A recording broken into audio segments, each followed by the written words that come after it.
Hey guys, this is the explanation for multiple choice question number 13 we had on our recent dynamics test.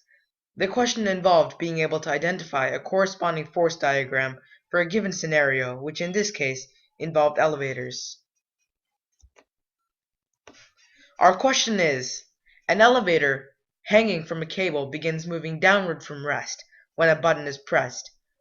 Which of the following force diagrams could match the underlined object in the described scenario? Here are the force diagrams that we need to think about when answering this question. Answer choice A shows a force diagram with two forces acting on the object, which in this case is the elevator. The two forces are of equal magnitude and in opposite directions. Option choice B shows also two forces acting on the object, but where the force of the cable on the elevator, the upward force, is greater than the downward force. Option choice C shows a similar force diagram, but in this case, the downward force, which is the earth on the elevator, shows a greater force than the upward force of the cable on the elevator. Option choice D shows no forces that are acting on the object, and option choice E shows no upward force, but only a downward force of the earth acting on the elevator.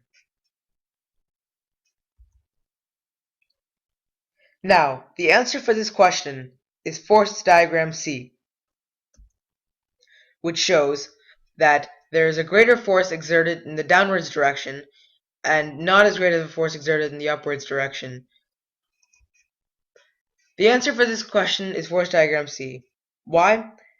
Well, to start off with, some key components to this question are that, firstly, the elevator is not hanging. It is starting to move downwards, so the upward forces can't be equal to the downward forces.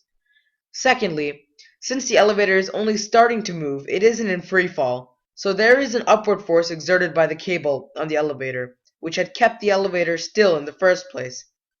Next, it is crucial to know that the elevator will be accelerating downwards once it starts moving downwards.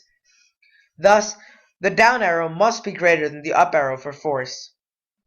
Now, looking back to our options, we have ruled out options A, B, D, and E, leaving only answer choice C as the correct answer. Here are some other representations of the question that can also be used to get a better visualization of the situation.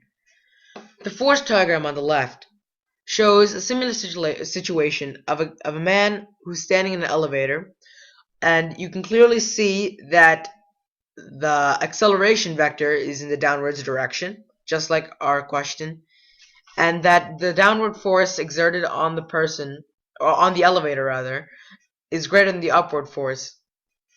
The motion diagram that represents the situation is, as I said, a constant acceleration in the downwards direction.